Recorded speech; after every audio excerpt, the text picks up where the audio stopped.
नमस्कार दोस्तों, जागृति क्लासेज के ऑनलाइन प्रोग्राम में आप सभी का फिर से एक बार हार्दिक स्वागत है। हम लोग मूल अधिकारों में स्वतंत्रता का अधिकार पढ़ रहे थे और उसके अंतर्गत हमने आर्टिकल 19 और 20 को बहुत अच्छे तरीके से समझा है। आज हम आर्टिकल 21 के बारे में चर्चा करेंगे और 21 के बाद में फिर आपको कौन सा आर्टिकल बचेगा, आर्टिकल 22। ठीक है, तो इन दोनों आर्टिकल्स के बारे में, स्वतंत्रता के अधिकार के बारे में कितने अनुच्छेदों में वर्णन किया गया है। अनुच्छेद 19 से 22 तक अर्थात 4 आर्टिकल्स में राइट टू फ्रीडम के बारे में प्रावधानों का विवरण दिया गया है। आज का जो आर्टिकल है अनुच्छेद 21, ये अपने आप में एक महत्वपूर्ण आर्टिकल है। अगर आपसे पूछा जाए या मेरे से कोई पूछे कि संविधान में अगर आपको टॉप 10 आर्टिकल्स में से कोई एक आर्टिकल बताता है तो मैं क्या नाम बताऊंगा, आर्टिकल 21 का। मैं ही नहीं, जो भी संविधान के अच्छे विशेषज्ञ होंगे, जानकार होंगे, वो संविधान के टॉप 10 आर्टिकल्स में से अनुच्छेद 21 को जरूर शामिल करेंगे। अगर टॉप 10 भी नहीं तो अगर टॉप 5 की भी बात की जाए तो ये आर्टिकल टॉप 5 में भी शामिल हो सकता है या होगा, क्योंकि ये एक ऐसा अनुच्छेद है जो व्यक्तियों को प्राण एवं दैहिक स्वतंत्रता का अधिकार देता है। ठीक है, तो देखते हैं अनुच्छेद 21 क्या है। तो सबसे पहले हम इसको एक विस्तार से समझेंगे और इसको समझने के लिए ज़रूरी ये है कि आप लोग अपने हथियार, पेन, कॉपी साथ में लेकर के बैठें। लगभग 4 से 5 पेज आप अपने हाथ में लेकर के बैठें और 2 से 3 पेन, जिससे क्या है कि मैं एक एक चीज़ यहाँ जो भी बोलता जाऊँ, नोट करता जाऊँ, उसको अच्छे से आप नोट करते जाइए। जिससे क्या होगा कि इस अनुच्छेद से संबंधित जितने भी विवाद हैं और इसका क्या इतिहास रहा है, पूरा का पूरा विवरण जो आपको समझना है वो तभी समझ में आएगा जब आप इसको साथ के साथ नोट करते जाएंगे। अगर आपको लगे कि हाँ मामला यहाँ से फिसल रहा है तो वीडियो को पॉज करिए, 2 मिनट रेस्ट करिए, चाय पीजिए, उसके बाद में फिर दोबारा से वीडियो को चालू करके आनंद के साथ पढ़िए। और इतना लोड भी नहीं लेना है कि नहीं हमें तो आर्टिकल 21 को बहुत अच्छे तरीके से घोंट के पी जाना। बस इसकी अवधारणा को समझिए कि ये आर्टिकल कहता क्या है, इसकी मांग क्या है। ठीक है, तो देखिए अनुच्छेद 21 में क्या लिखा हुआ है कि किसी भी व्यक्ति को, पहले एक बार मैं इसकी भाषा लिख देता हूं कि किसी भी व्यक्ति को उसके प्राण या दैहिक स्वतंत्रता से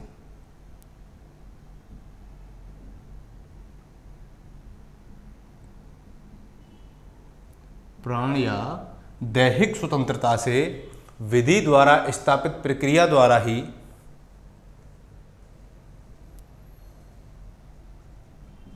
विधि द्वारा स्थापित प्रक्रिया के अनुसार ही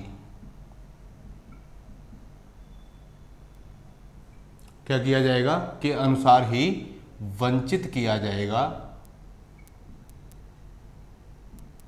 किया जा सकता है,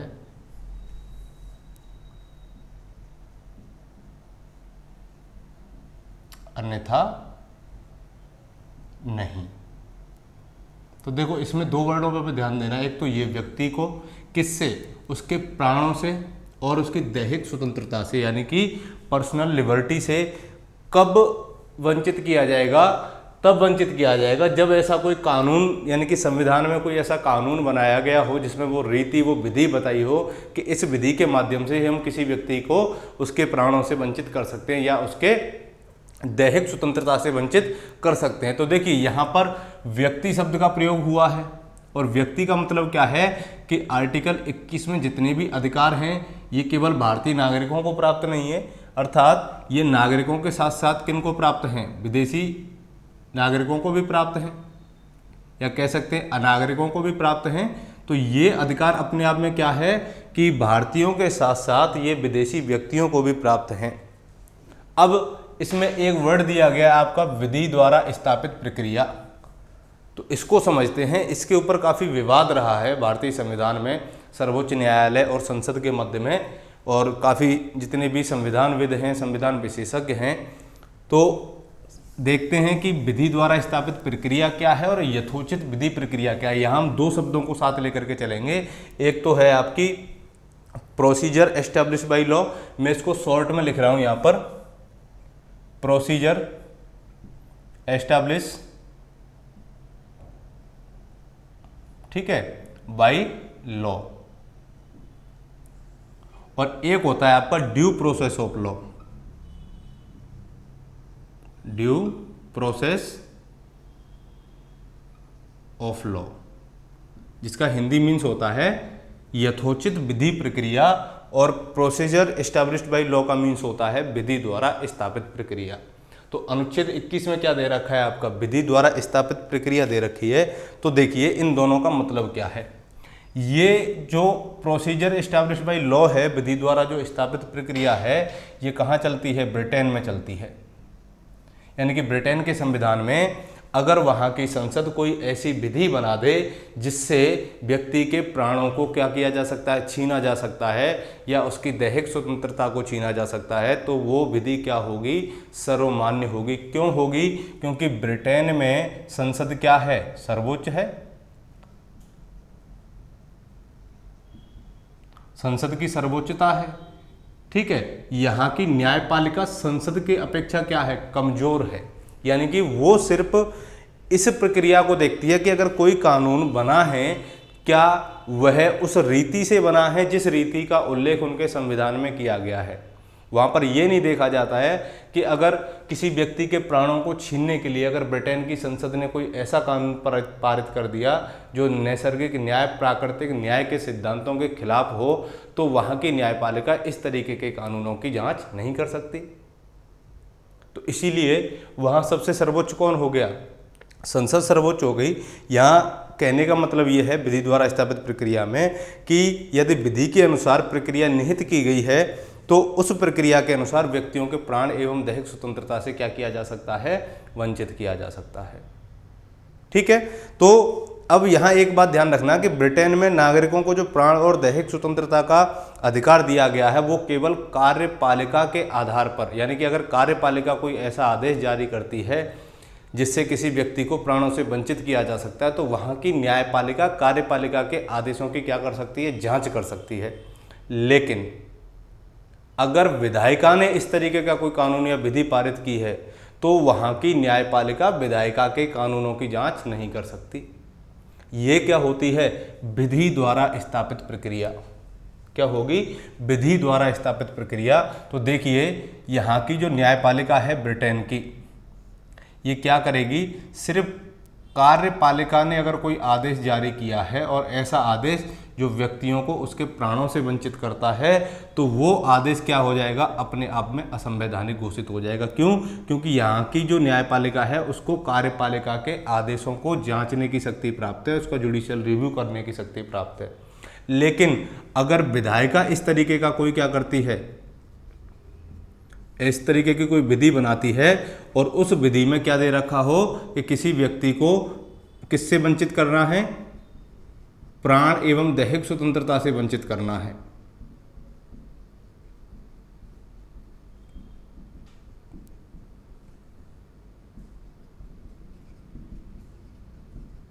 ठीक है। तो इस तरीके की जो विधि अगर विधायिका ने बनाई है तो क्या यहाँ की जो न्यायपालिका है वो इसका क्या कर सकती है, जुडिशियल रिव्यू करेगी या नहीं करेगी। तो देखिए विधायिका के मामले में इसकी शक्तियाँ क्या हो जाती हैं, शून्य हो जाती हैं। जबकि कार्यपालिका अगर इस तरीके का कोई आदेश जारी करती है तो यहाँ ये जो अधिकार मिला हुआ है ब्रिटेन के नागरिकों को, वो किसके तहत मिला हुआ है, यानी कि किसके विरुद्ध संरक्षण प्राप्त है, उनको कार्यपालिका के विरुद्ध संरक्षण प्राप्त है, ना कि विधायिका के विरुद्ध संरक्षण प्राप्त। अब एक आता है ड्यू प्रोसेस ऑफ लॉ। इसको आप समझ गए होंगे कि प्रोसीजर एस्टैब्लिश बाय लॉ क्या होता है, यानी कि विधि द्वारा स्थापित प्रक्रिया का मतलब क्या होगा कि अगर संसद इस प्रकार की कोई विधि पारित कर दे कि उस विधि में वो सारी रीतियां बताई गई हों कि किन किन रीतियों से, किन किन विधियों के माध्यम से हम किसी व्यक्ति को उसके प्राणों से वंचित करेंगे, तो वहाँ की न्यायपालिका इस विधि को असंवैधानिक घोषित नहीं कर सकती। अर्थात कह सकते हैं कि ब्रिटेन की न्यायपालिका यानी कि यहाँ के नागरिकों को जो संरक्षण प्राप्त है वो विधायिका के प्रति प्राप्त नहीं है, विधायिका के विरुद्ध प्राप्त नहीं है, बल्कि कार्यपालिका के विरुद्ध प्राप्त है। क्योंकि कार्यपालिका या सरकार कोई ऐसा अगर आदेश जारी करती है जो वहां की विधि में नहीं दे रखा है तो सुप्रीम कोर्ट इसे क्या कर देगा, खारिज कर देगा। ठीक है, चलिए अब अगला पॉइंट आता है आपका ड्यू प्रोसेस ऑफ लॉ। और ड्यू प्रोसेस ऑफ लॉ को क्या बोला जाता है, यथोचित विधि प्रक्रिया।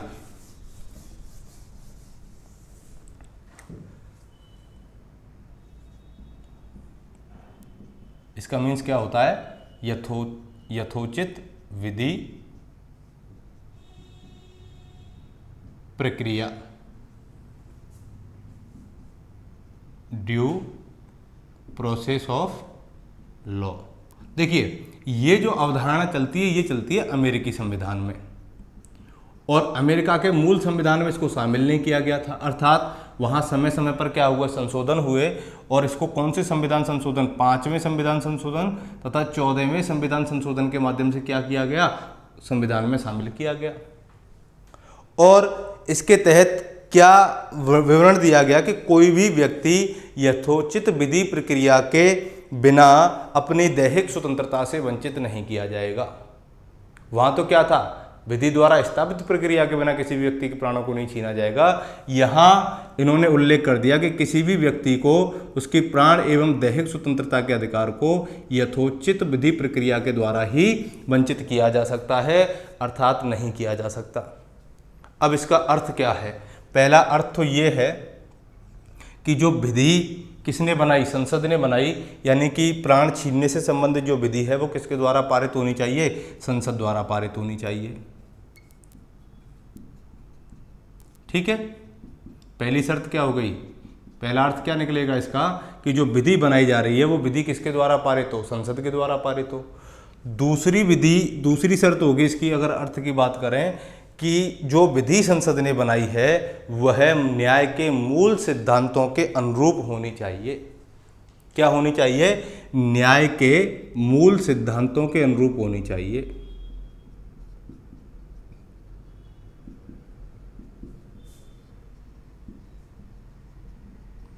अनुरूप, रीजनेबल, युक्ति युक्त एवं उचित होनी चाहिए। ऐसा नहीं हो कि उसमें नैसर्गिक न्याय के सिद्धांत को अस्वीकार कर दिया गया हो। ठीक है, अब एक बात आती है कि ब्रिटेन में जो विधि द्वारा स्थापित प्रक्रिया है उसके माध्यम से जो संरक्षण वहाँ के नागरिकों को प्राप्त है वो केवल कार्यपालिका के विरुद्ध में प्राप्त है। लेकिन अमेरिका में क्या है कि इस प्रक्रिया के माध्यम से नागरिकों को जो संरक्षण है वो सरकार अर्थात कार्यपालिका और विधायिका दोनों के विरुद्ध ही प्राप्त है। ना तो कार्यपालिका ऐसा कोई आदेश जारी कर सकती जिससे किसी भी व्यक्ति को प्राणों से वंचित किया गया हो, और ना ही वहाँ की विधायिका इस तरीके का कोई आदेश जारी कर सकती है। ठीक है, लेकिन कब करेगी कि जब अगर किसी व्यक्ति को क्या करना हो, उसके प्राणों से वंचित करना हो, तो वह इन सिद्धांतों का पालन करेगी। यानी कि उसे याद रखना है कि प्राकृतिक न्याय के सिद्धांत को भी हमें क्या करना है, याद रखना है। यानी कि जिस रीजन से उसको प्राणों से वंचित किया गया है वो क्या होने चाहिए, उचित होने चाहिए, रीजनेबल होने चाहिए, जस्टिफाई होने चाहिए।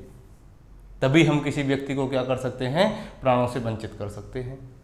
अब बात समझ में आई कि यहाँ तो ये कार्यपालिका और विधायिका के विरुद्ध प्राप्त है,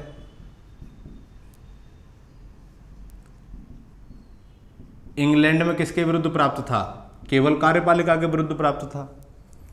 अब भारतीय संविधान निर्माताओं के सामने एक समस्या थी कि हम ब्रिटेन की तरह विधि द्वारा स्थापित प्रक्रिया को अपनाएं या अमेरिका की तरह यथोचित विधि प्रक्रिया को अपनाएं।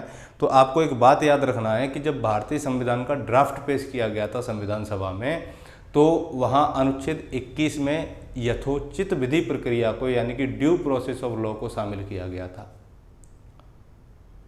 जिस पर काफ़ी विचार विमर्श हुआ। और विचार विमर्श होने के बाद में ये निर्धारित किया गया कि अगर हम यथोचित विधि प्रक्रिया को या ड्यू प्रोसेस ऑफ लॉ को संविधान में शामिल करते हैं तो जो नागरिकों के मूल अधिकार हैं वो क्या हो जाएंगे, असीमित हो जाएंगे, आत्यंतिक हो जाएंगे। ठीक है, अब हुआ ये कि ड्यू प्रोसेस ऑफ लॉ की जगह पर संविधान सभा में क्या किया गया कि किसको शामिल कर लिया गया, विधि द्वारा स्थापित प्रक्रिया को शामिल कर लिया गया कि अमेरिका की तरह तो नहीं, लेकिन हम क्या करेंगे, ब्रिटेन की तरह विधि द्वारा स्थापित प्रक्रिया को शामिल कर लेते हैं। तो ये शामिल किया गया कब, संविधान सभा में जब ड्राफ्ट पेश किया गया, काफ़ी विचार विमर्श हुआ इस पर। और इसको शामिल करने का जो कारण था वो यही था कि अगर नागरिकों को असीमित मूल अधिकार प्राप्त हो जाएंगे तो संसद क्या हो जाएगी, कमज़ोर हो जाएगी, और वो बार बार अपने आप को या अपने मूल अधिकारों के प्रवर्तन के लिए सर्वोच्च न्यायालय में जाएंगे, जिससे संसद की शक्ति कमज़ोर होगी। और उस समय भारत की जो स्थितियां थीं कि भारत में राष्ट्र निर्माण की प्रक्रिया चल रही थी, विध्वंसक शक्तियां भारत को घेर रही थीं, ठीक है।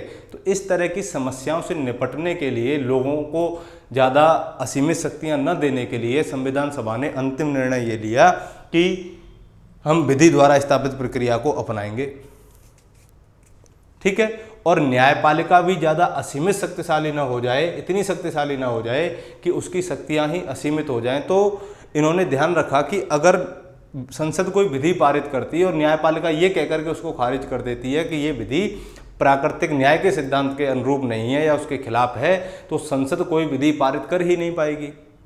तो ये सारे रीजन रहे विधि द्वारा स्थापित प्रक्रिया को किसमें शामिल करने के, संविधान में शामिल करने के। ये दोनों चीज़ें आप समझ गए होंगे कि ड्यू प्रोसेस ऑफ लॉ क्या होती है, प्रोसीजर एस्टेब्लिश्ड बाय लॉ क्या होता है, ठीक है। अब एक बात यहाँ ध्यान रखना कि अब इस पर बड़ा ही रोचक विवाद चलेगा कि इसकी व्याख्या जो अनुच्छेद 21 की सर्वोच्च न्यायालय ने बार बार की है, क्योंकि सर्वोच्च न्यायालय को अधिकार है कि वो संविधान का क्या करे, इंटरप्रिटेशन करे, निर्वचन करे। तो संविधान की व्याख्या करने का जो अधिकार दिया गया है वो किसको दिया गया है, सर्वोच्च न्यायालय को दिया गया है। और सर्वोच्च न्यायालय ने समय समय पर संविधान की उचित व्याख्या की है। इसीलिए अनुच्छेद 21 भी इस दायरे से नहीं बच पाया कि इसकी व्याख्या नहीं हुई हो। तो अनुच्छेद 21 में जो वाक्यांश दे रखा है कौन सा, विधि द्वारा स्थापित प्रक्रिया, इसकी भी व्याख्या कई बार हुई है। और इसको हम 2 चरणों में बांट करके देखेंगे कि इसकी जो व्याख्या है वो किस प्रकार से हुई है। तो देखिए, पहला चरण तो इसका रहा है 1975 से पहले का, यानी कि इस वाक्यांश की जो व्याख्या की गई है तो वो पहला चरण 1975 से पहले का है। इसमें क्या व्याख्याएं दी हैं। दूसरा चरण रहा है 1975 के बाद।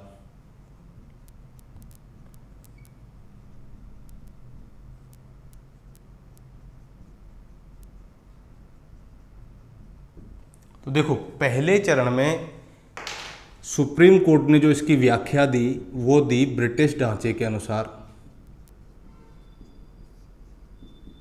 यानी कि जो ब्रिटेन में विधि द्वारा स्थापित प्रक्रिया की जो व्याख्या की जाती है उसी के अनुरूप इसकी व्याख्या की।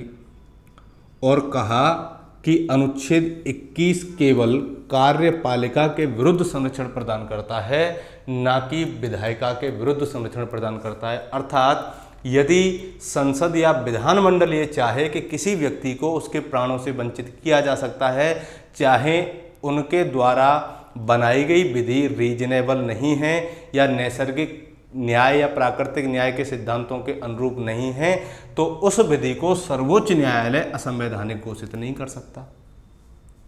ठीक है, तो समझिए कि संसद के द्वारा जो भी विधि बनाई गई उन विधियों के मामले में 1975 तक सुप्रीम कोर्ट ने क्या किया, अपने आप को उनका जुडिशियल रिव्यू करने से रोक लिया, रोके रखा।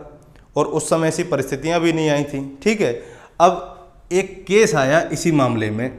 अगर हम एक केस की बात करते हैं, ए.के. गोपालन मामला।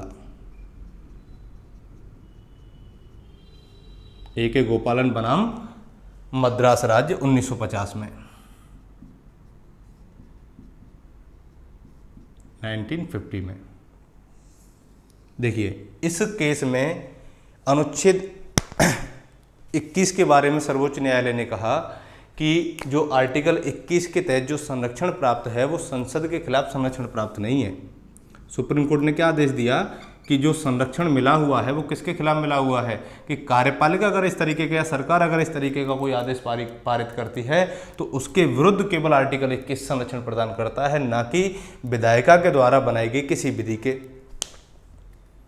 और उसने ये कहा कि अगर संसद इस प्रकार की कोई विधि बनाती है जो नैसर्गिक न्याय के अनुरूप नहीं है तो उस विधि को सर्वोच्च न्यायालय असंवैधानिक घोषित नहीं कर सकता। तो ये तो मामले रहे 1975 से पहले के कि इस वाक्यांश की जो व्याख्या की गई वो किस तरीके से की गई, जिस तरीके से ब्रिटेन में इसको अपनाया जाता है। और सर्वोच्च न्यायालय बार बार अपने आप को रोक रहा था कि नहीं, हमें संसद के द्वारा जो विधि बनाई जा रही है उसको जुडिशियल रिव्यू करने का अधिकार नहीं है। किसके संबंध में? अनुच्छेद 21 के संबंध में। अब 1975 में जैसे ही इंदिरा गांधी ने 25 जून 1975 की आधी रात को लगभग 3 बजे क्या किया, आंतरिक अशांति के आधार पर आपातकाल की घोषणा की। मामला समय गुजरा, लगभग 2 साल तक भारत में क्या रहा, आपातकाल रहा। और उस आपातकाल में सर्वोच्च न्यायालय ये समझ चुका था कि संसद क्या करेगी, कभी भी नागरिकों के मौलिक अधिकारों को छीन सकती है। और ऐसा हुआ भी था। एक एक्ट चलता है Misa act, maintenance of internal security act, उसके तहत लगभग संख्या कंफर्म मतलब कह नहीं सकते कि किसी भी पुस्तक में इसकी एग्जैक्ट संख्या नहीं है, कि कहते हैं कि लगभग 40,000 लोगों को मीसा एक्ट के तहत क्या किया गया था, अरेस्ट किया गया था। और लगभग बहुत से लोगों को, सैकड़ों लोगों को प्राण एवं दैहिक स्वतंत्रता से वंचित भी किया गया था। तो सर्वोच्च न्यायालय समझ चुका था कि अब क्या करना चाहिए, बढ़ चढ़ करके हिस्सा लेना चाहिए।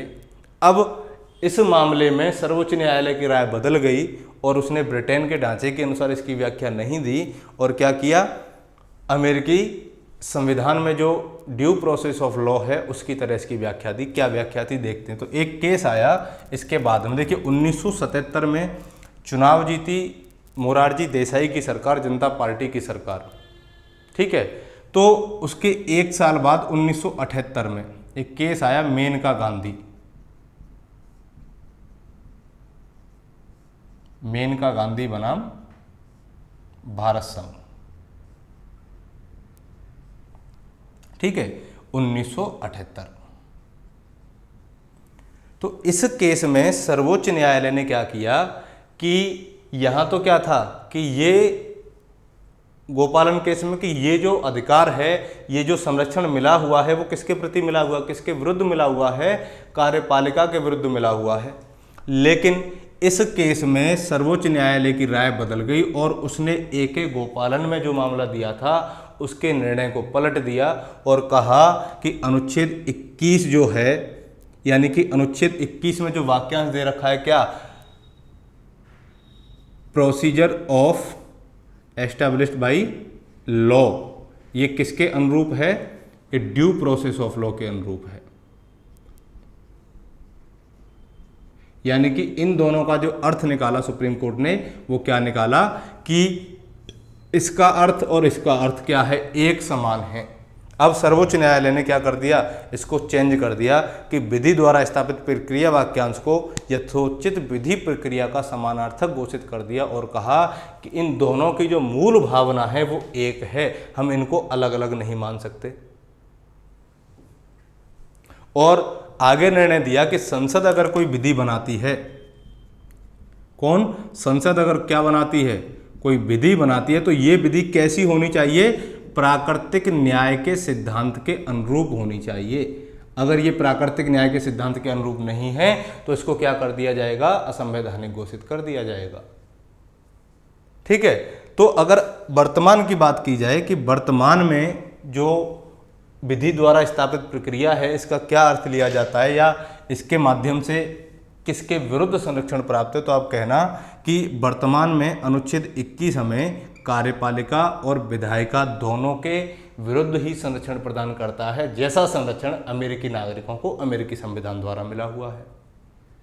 ठीक है। तो यहां क्या याद रखना है कि वर्तमान में कार्यपालिका व विधायिका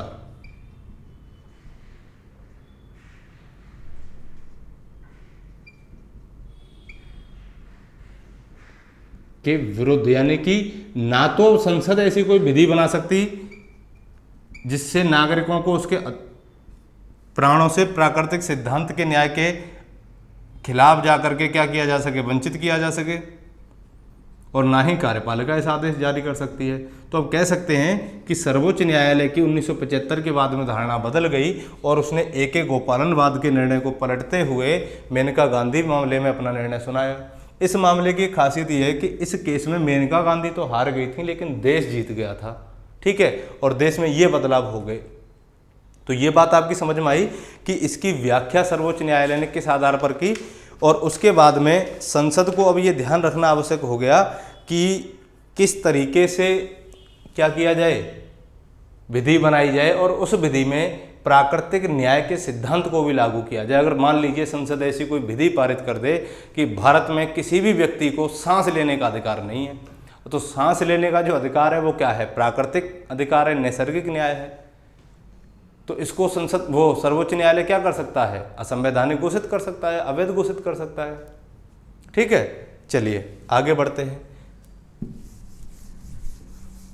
तो इसकी जो मूल भावना है अनुच्छेद 21 की वो यही है कि अगर किसी व्यक्ति को उसके प्राणों से वंचित किया जाएगा तो उसको विधि द्वारा स्थापित प्रक्रिया अर्थात विधि में ऐसी रीतियां बताई जाएं जिससे उसको उसके प्राणों से वंचित किया जाता है, और वो विधि क्या होनी चाहिए, वो रीजन क्या होने चाहिए, जस्टिफाई होने चाहिए, उचित होने चाहिए, रीजनेबल होने चाहिए। ऐसा नहीं है कि बिना रीजन के ही किसी व्यक्ति को उसके प्राणों से वंचित कर दिया जाए। वो कारण उस विधि के अंतर्गत बताए जाने चाहिए जिन कारणों से उसको उसके प्राणों से या उसकी दैहिक स्वतंत्रता से वंचित किया जा रहा है। अब यहाँ पर हमको एक चीज़ और देखनी है कि आर्टिकल 21 के अंतर्गत कौन कौन से ऐसे अधिकार हैं जो इसमें शामिल किए गए हैं, ठीक है। तो देखिए मैं एक एक करके उन अधिकारों के नाम लिख देता हूं कि इसके अंतर्गत कौन किन किन चीज़ों को अधिकारों में शामिल किया गया है। तो एक अधिकार आता है हमारा भोजन का अधिकार,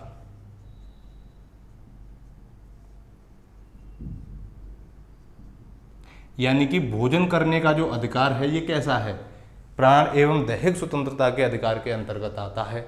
और यह प्राकृतिक अधिकार भी है क्योंकि भोजन के बिना कोई भी व्यक्ति जीवित नहीं रह सकता। अगर संसद ऐसी कोई विधि बनाती है कि नहीं आज के बाद में कोई भी व्यक्ति खाना नहीं खाएगा, भोजन नहीं करेगा, तब क्या होगा, वो व्यक्ति कुछ समय में ही क्या हो जाएगा, ठीक है। दूसरा है आश्रय का अधिकार।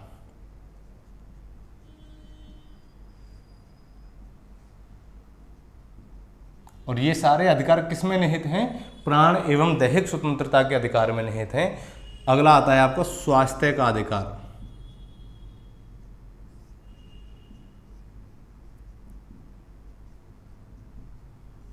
और इसी के अंतर्गत चिकित्सा सुविधा पाने का अधिकार।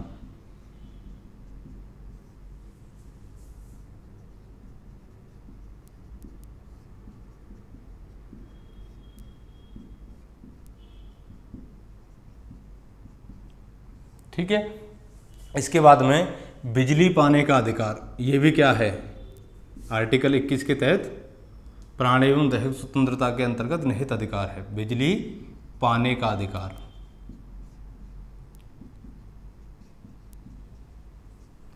अगला आ गया सुरक्षित यात्रा का अधिकार। कौन सा, सुरक्षित यात्रा का अधिकार।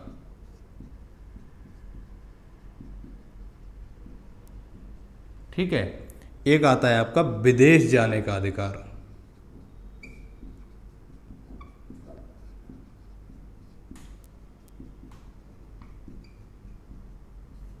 तो ये सारे अधिकार किसके अंतर्गत आएंगे, आपके आर्टिकल 21 के अंतर्गत। यहां एक और ले लीजिए जो प्राकृतिक न्याय का ही अधिकार है, जिसे बोलते हैं हम नींद लेने का अधिकार या सोने का अधिकार।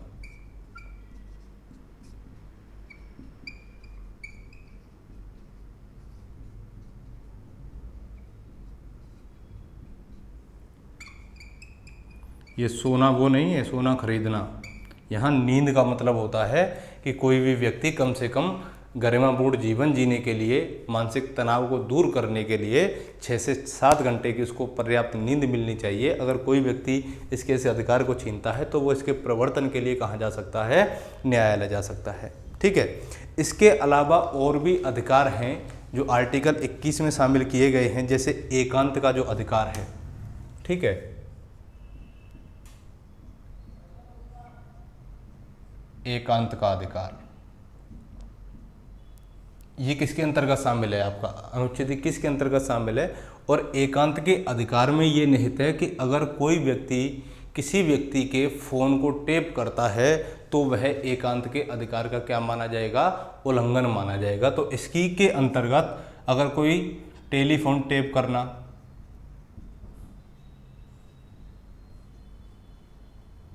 ये भी क्या है? एकांत के अधिकार का उल्लंघन है। अगर रात के समय किसी व्यक्ति के घर में पुलिस आ जाए तो ये भी क्या है? एकांत के अधिकार का उल्लंघन है। किसी घर में, किसी व्यक्ति के घर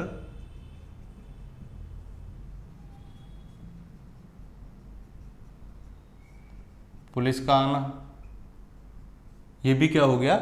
एकांत के अधिकार का उल्लंघन हो गया। ठीक है।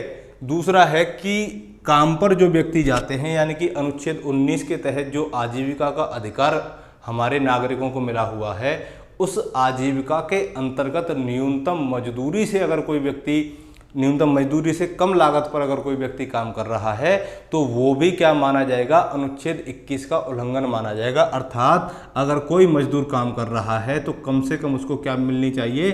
न्यूनतम मजदूरी तो मिलनी ही चाहिए। अगर उसको ऐसा नहीं होता है तो वह अपनी न्यूनतम मजदूरी को लागू करवाने के लिए कहाँ जा सकता है? न्यायालय की शरण में जा सकता है। ठीक है।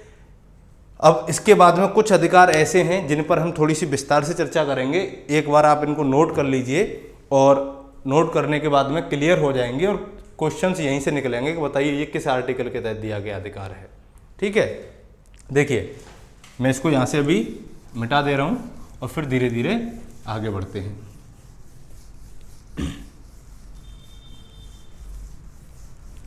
एक अधिकार आता है आपका आर्टिकल 21 में ही कि पर्यावरण प्रदूषण के विरुद्ध संरक्षण का अधिकार। क्या आता है? पर्यावरण प्रदूषण के विरुद्ध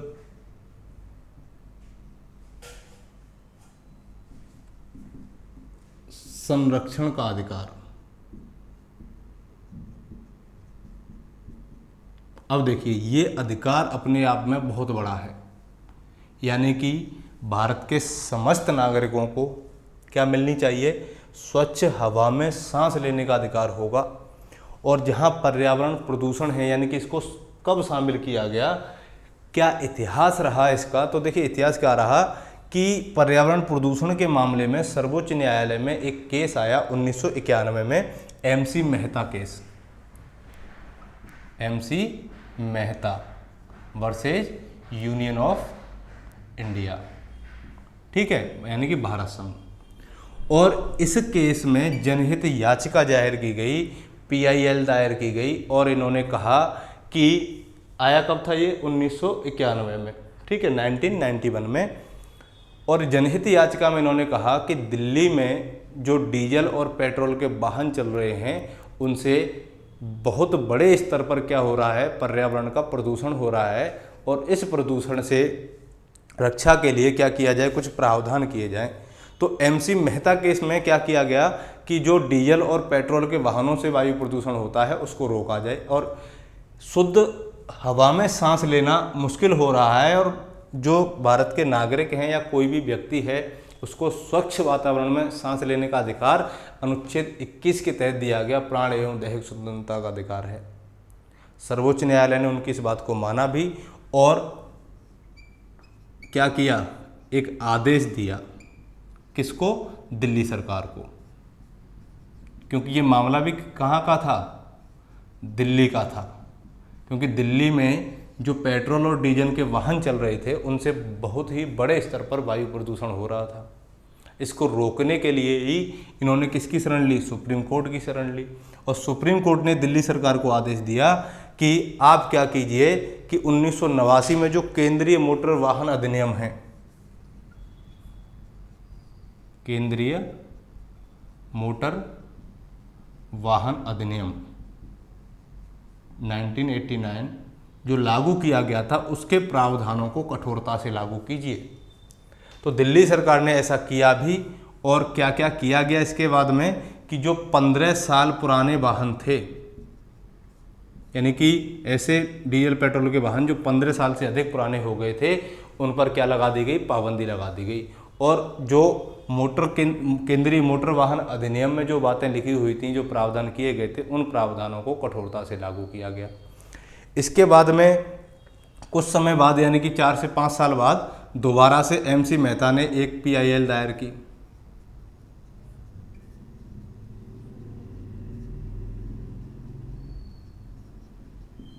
उन्नीस सौ 96 में किसके खिलाफ, वही वायु प्रदूषण के खिलाफ।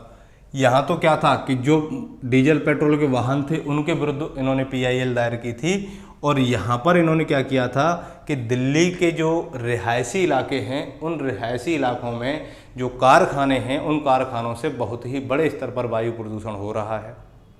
तो इसके खिलाफ इन्होंने क्या किया, एक PIL दायर की, पब्लिक इंटरेस्ट लिटिगेशन, जनहित याचिका।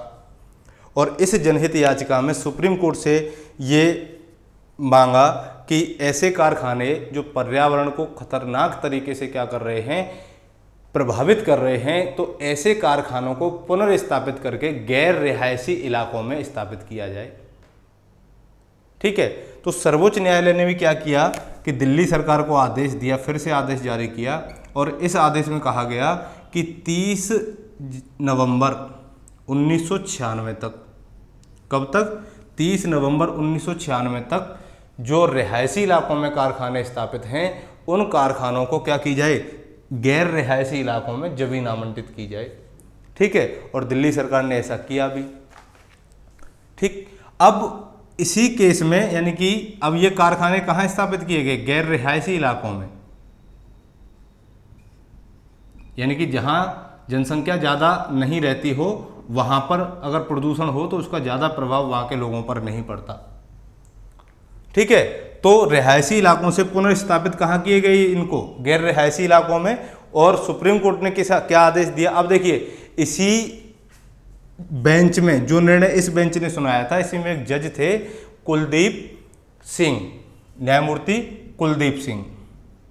और कुलदीप सिंह ने एक सुझाव दिया यहीं पर कि पर्यावरण से संबंधित जो मामले आते हैं इन पर देरी न हो, इसके लिए हाई कोर्टों में क्या की जाए, यानी कि उच्च न्यायालयों में क्या किया जाए, हरित पीठ की स्थापना की जाए।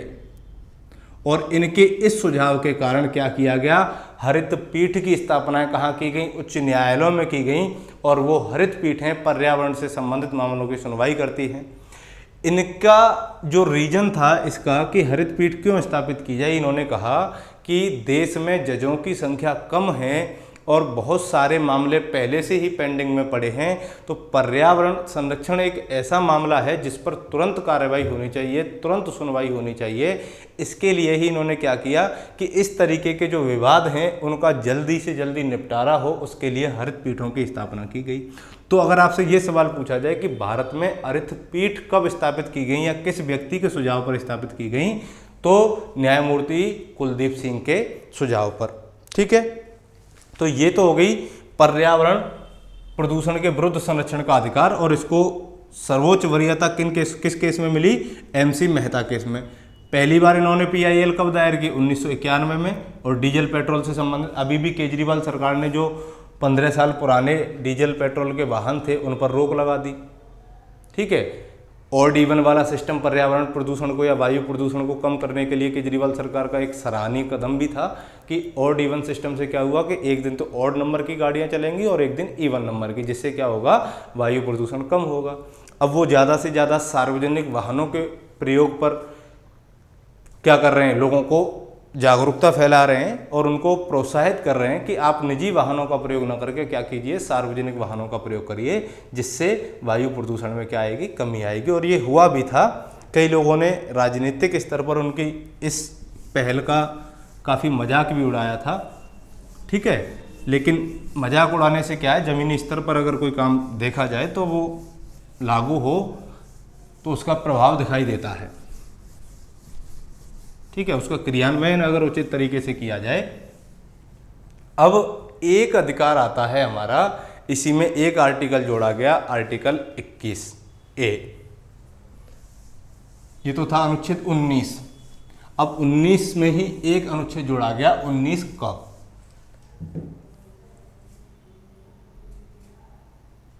अनुच्छेद 19A, वो 21A, ठीक है। 21A क्या कहता है? क्या 21A मूल संविधान में शामिल था? नहीं था। इसका थोड़ा सा इतिहास जान लेते हैं कि 21A को शामिल करने के पीछे सरकार का क्या, जो संविधान का जो इतिहास है, आर्टिकल 21A का जो इतिहास है वो क्या रहा है। तो देखिए, सबसे पहले क्या हुआ कि कर्नाटक में मेडिकल कॉलेज में ये विवाद उत्पन्न हुआ फीस को लेकर के। और फीस को लेकर के क्या विवाद उत्पन्न हुआ था? देखिए, कर्नाटक सरकार ने एक एक्ट पारित किया था और वो एक्ट था कर्नाटक एजुकेशनल इंस्टीट्यूशंस, पूरा नाम लिख देता हूं मैं, कर्नाटक एजुकेशनल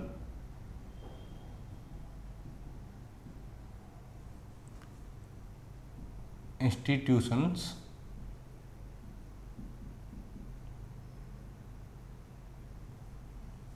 ठीक है, prohibition of capitation fees act.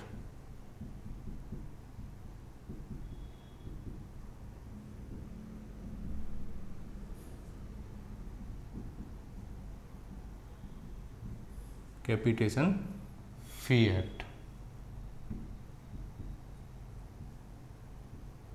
1984, ठीक है। तो देखो, 1984 में कर्नाटक सरकार ने ये प्रावधान किया अपने विधानमंडल के द्वारा।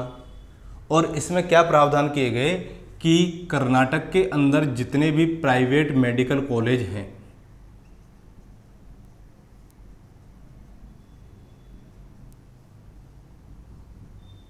इन कॉलेजों की फीस क्या होगी, कितनी फीस होगी, तो उस फीस को लेकर के ये एक्ट पारित किया गया। और इस एक्ट में प्रावधान किया गया था कि जो सरकारी कोटे से विद्यार्थी आएंगे, उन विद्यार्थियों से प्राइवेट कॉलेजों में कितनी फीस ली जाएगी? 2000 फीस ली जाएगी। और जो कर्नाटक के विद्यार्थी होंगे, उन कर्नाटक के विद्यार्थियों से 25,000 रुपये फीस ली जाएगी। और जो कर्नाटक के बाहर के प्रांतों से जो निवासी आएंगे, जो विद्यार्थी आएंगे, तो उन विद्यार्थियों की जो फीस थी वो थी 60,000 रुपये। कितनी? 60,000 रुपये। अब देखो कितना अंतर आ गया कि सरकारी कोटे के व्यक्ति से तो 2,000 रुपये मात्र फीस ली जा रही है, कर्नाटक के निवासियों से 25,000 फीस ली जा रही है, और कर्नाटक के बाहर के विद्यार्थियों से 60,000। तो इस पर एक केस आया, मैं उस केस का नाम लिख रहा हूँ, मोहिनी जैन। बड़ा रोमांचक मामला था ये, मोहिनी जैन बनाम कर्नाटक राज्य।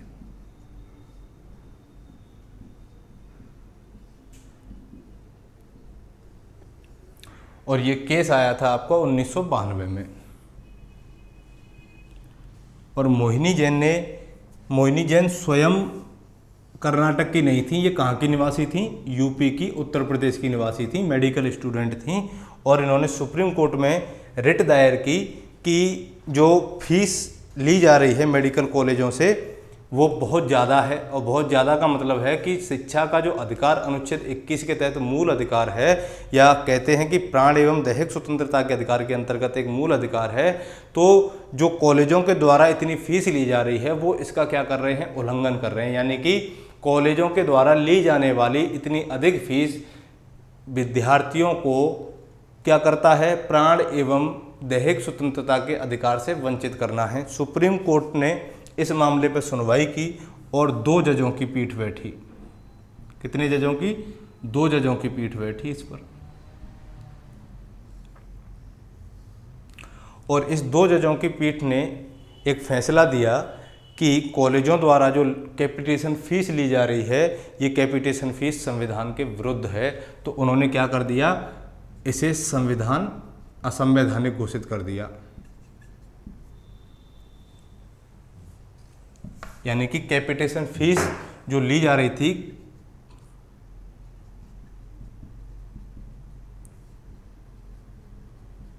तो इसको क्या कर दिया? असंवैधानिक घोषित कर दिया। अब ये निर्णय आते ही क्या हो गया? भारत में अफरा तफरी मच गई बड़े स्तर पर।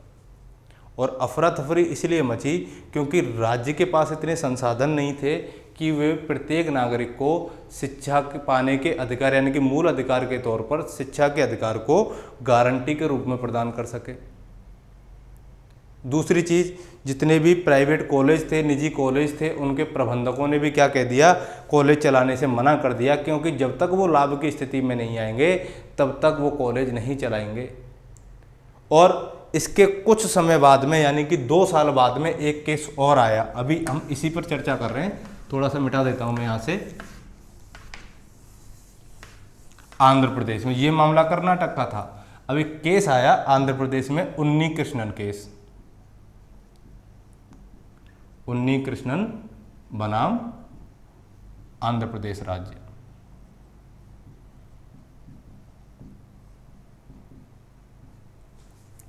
(1993) में, 1993 में,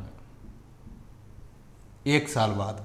और जो निजी कॉलेजों के प्रबंधक थे उन्होंने इसमें क्या किया, निवेदन किया, किससे, सर्वोच्च न्यायालय से, और निवेदन किया तो इस केस में 5 जजों की पीठ बैठी थी। देखिए, अगर किसी केस के मामले को पलटा जाए, उन्होंने क्या निवेदन किया था, पहले तो यही देख लीजिए कि मोहिनी जैन के मामले में जो सुप्रीम कोर्ट ने निर्णय दिया था, इस निर्णय पर क्या किया जाए, पुनर्विचार किया जाए, मोहिनी जैन के मामले पर पुनर्विचार हो।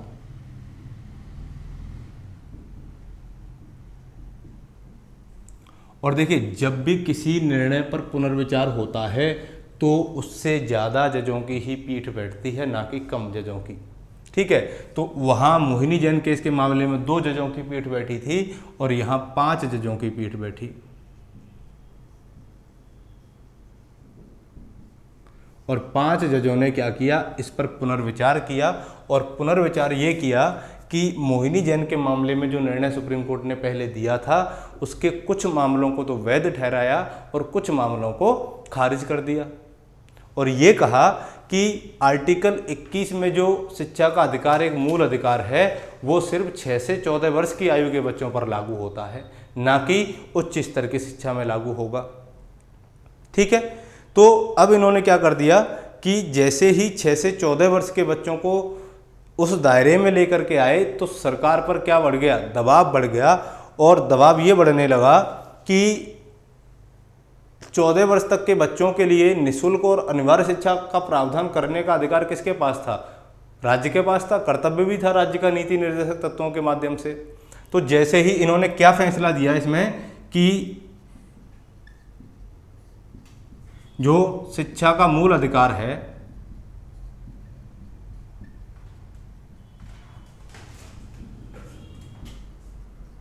केवल कहाँ लागू होगा, 6 से 14 वर्ष तक की आयु के बच्चों पर लागू होगा, ना कि उच्च स्तर की शिक्षा में लागू होगा। और ये निर्णय किस केस में दिया गया, उन्नी कृष्णन मामले में दिया गया। और मोहिनी जैन केस के मामले को पलट दिया गया इस मामले में। अब जैसे ही 6 से 14 वर्ष के बच्चों के लिए निःशुल्क और अनिवार्य शिक्षा का प्रावधान सुप्रीम कोर्ट ने किया तो सरकार पर क्या बढ़ने लगा, अब दबाव बढ़ने लगा। अब सरकार को क्या करना था कि सरकार को आदेश दिया कि संविधान संशोधन के माध्यम से शिक्षा के अधिकार को मूल अधिकारों की श्रेणी में शामिल किया जाए। तो सरकार ने इसी आधार पर एक कॉन्स्टिट्यूशन अमेंडमेंट किया, 86वां कॉन्स्टिट्यूशन अमेंडमेंट 2002, यानी कि 2002 में 86वां संविधान संशोधन किया। और इसके माध्यम से संविधान में क्या अंतर स्थापित किया गया, अनुच्छेद 21A जोड़ा गया। ठीक है, और अनुच्छेद 21A जोड़ा गया तो इसमें क्या प्रावधान किया गया कि राज्य 6 से 14 वर्ष की आयु तक के सभी बच्चों को निःशुल्क और अनिवार्य शिक्षा इस प्रकार प्रदान करेगा जिस प्रकार राज्य विधि के अधीन निर्धारित करे। तो अब देख लेते हैं इसका इतिहास क्या रहा इसको शामिल करने का। ये आपने देख लिया कि यहाँ तक आ गया। अब आ जाते हैं अपनी पुरानी बात पर।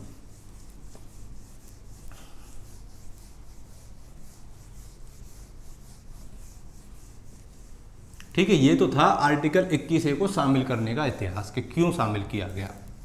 अब देखो आर्टिकल 21A में क्या लिखा है, शिक्षा का अधिकार। और जो शिक्षा का अधिकार है वो क्या हो गया, मूल अधिकार बन गया।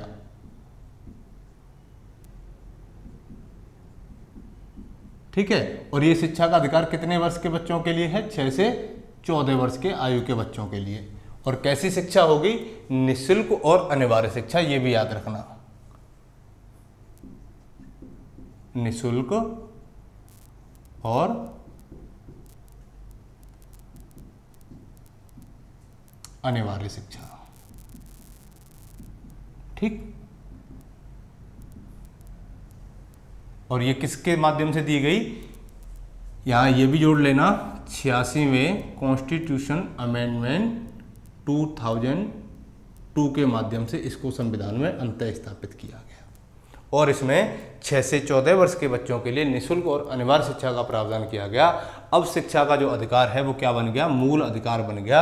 यानी कि 14 वर्ष तक के बच्चे को शिक्षा से कोई भी वंचित नहीं कर सकता है। अगर कोई विद्यालय किसी बच्चे को प्रवेश देने से मना कर देता है तो वो बच्चा अपने मूल अधिकारों के प्रवर्तन के लिए, यानी कि अब शिक्षा का अधिकार क्या हो गया? मूल अधिकार हो गया। राइट टू एजुकेशन मूल अधिकार बन गया। तो इसको प्रवर्तित कराने के लिए वो किसकी शरण ले सकता है? न्यायालय की शरण ले सकता है। और न्यायालय उस बच्चे की इस बात को सुनेगा और उसको उस अधिकार को प्रवर्तित भी करवाएगा, लागू भी करवाएगा, ठीक है। अब देखो, ऐसा नहीं था कि मूल अधिकारों में ही 86वें संविधान संशोधन से परिवर्तन हुआ था। इसके माध्यम से डीपीएसपी में भी चेंज किया गया। और डीपीएसपी में आपका एक आर्टिकल आता है, आर्टिकल 45। आर्टिकल 45 में पहले एक वाक्यांश लिखा हुआ था, इसको चेंज किया गया। और वो क्या वाक्यांश था इसमें? पहले इसमें था कि राज्य बालकों को निःशुल्क और अनिवार्य शिक्षा प्रदान करने का प्रयास करेगा। यानी कि किसके ऊपर? राज्य क्या करेगा? निःशुल्क और अनिवार्य शिक्षा प्रदान करेगा। लेकिन अब क्या कर दिया? इसमें आयु वर्ग को जोड़ दिया कि कितने आयु से? 6 से 14 वर्ष की आयु के बच्चों के लिए, यानी कि 6 वर्ष तक की आयु के बच्चों के लिए, ठीक है। तो ये तो इसमें चेंजेस किए गए। और दूसरा चेंजेस इसी के माध्यम से किया गया मूल कर्तव्यों में। और मूल कर्तव्य संविधान के भाग 4 क से संबंधित हैं। अगर अनुच्छेद की बात की जाए तो अनुच्छेद कौन सा? 51 क। तो 51 क में 11वां मूल कर्तव्य जोड़ा। पहले कितने थे?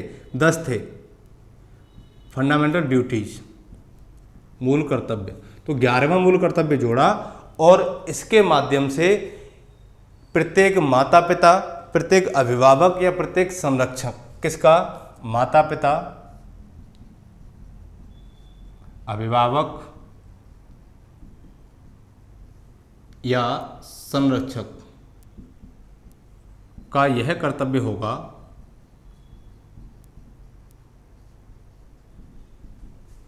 कि वह अपने 6 से 14 वर्ष तक के बच्चे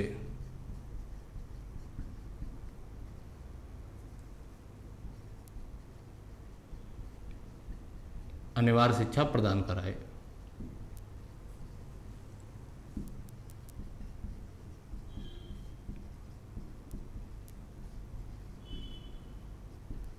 ठीक है। तो ये मूल कर्तव्य किसके ऊपर डाल दिया गया? अभिभावकों के ऊपर, माता पिता का कर्तव्य बना दिया। ये राज्य का कर्तव्य बन गया कि राज्य क्या करेगा? इसे प्रावधान करेगा और ये उनका मूल अधिकार बन गया। तो इस बात को अच्छी तरीके से आप समझ गए होंगे। यानी कि अनिवार्य शिक्षा प्रदान करने के अवसर कौन उपलब्ध करवाएगा? माता पिता उपलब्ध करवाएंगे, ठीक है। अब देखो, ये एक्ट कब पारित हो गया? 2002 में पारित हो गया, लेकिन बहुत लंबे समय तक इस पर सुनवाई नहीं चली। सरकार ने इसको लागू नहीं किया जमीनी स्तर पर। अब सरकार ने लागू नहीं किया, लगभग 7 साल का समय निकल चुका था। तो इतने लंबे समय के बाद में समाज का सरकार के ऊपर क्या बढ़ा? दबाव बढ़ा। 2002 में अटल बिहारी वाजपेयी की सरकार थी, तो अटल बिहारी वाजपेयी की सरकार में ये एक्ट पारित किया गया और 2002 से लेकर के और 2009 तक इस पर कोई भी कार्यवाही नहीं हुई। तो लगभग 7 वर्षों के बाद में जब समाज का दबाव बढ़ा तो सरकार ने क्या किया? इसके ऊपर एक एक्ट लेकर के आए और उस एक्ट का नाम था निःशुल्क और अनिवार्य शिक्षा अधिनियम। क्या नाम था? निःशुल्क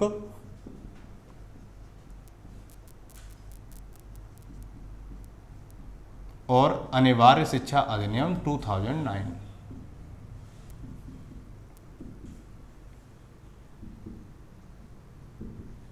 2009।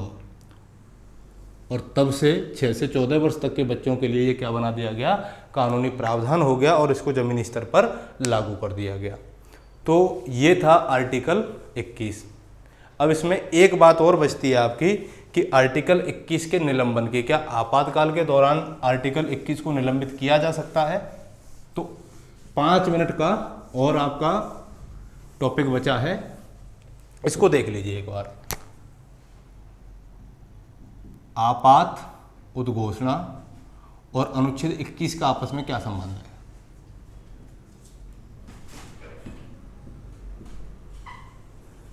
देखो, आपातकाल की जो उद्घोषणा की जाती है वो किस आर्टिकल के तहत की जाती है? 352 के तहत की जाती है। और ये अधिकार किसको है? राष्ट्रपति को है कि राष्ट्रपति क्या करे, राष्ट्रीय आपातकाल की घोषणा 352 के तहत करे, और वो ऐसा करता भी है। तो उसको और क्या अधिकार हैं कि एक आर्टिकल दे रखा है कि राष्ट्रपति को ये शक्ति है, यानी कि इसको क्या पावर्स हैं कि अनुच्छेद 359 के तहत इसको क्या पावर दी गई है कि अगर राष्ट्रपति चाहे तो भाग 3 में, और भाग 3 किससे संबंधित है? मौलिक अधिकारों से संबंधित है, कि भाग 3 में दिए गए मूल अधिकारों में से किसी भी मूल अधिकार को या सभी मूल अधिकारों को क्या कर सकता है? सीमित कर सकता है। और ऐसा कब कब हुआ, यानी कि मूल अधिकारों को निलंबित करने की जो शक्ति राष्ट्रपति को मिली है वो किस आर्टिकल के तहत मिली है? 359 के तहत।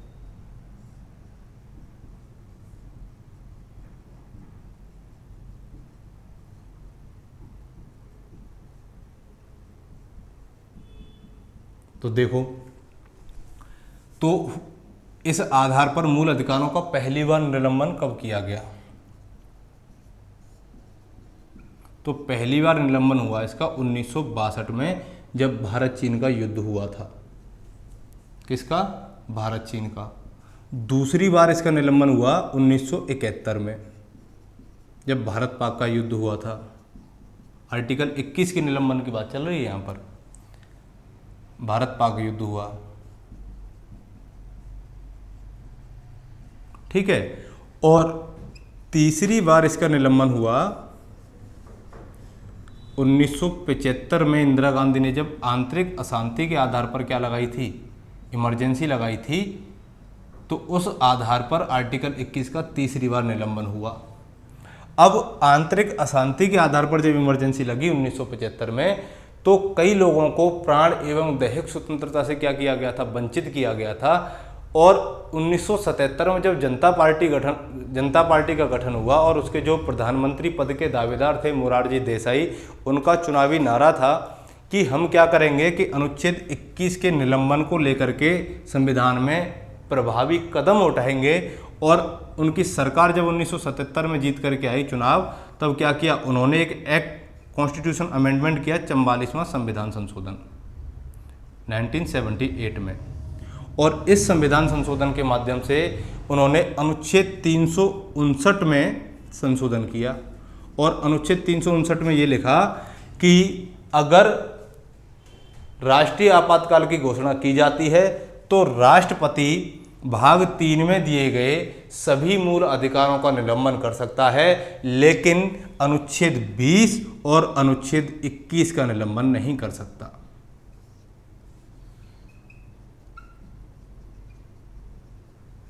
और तब से आज तक यही प्रावधान चल रहा है, ठीक है।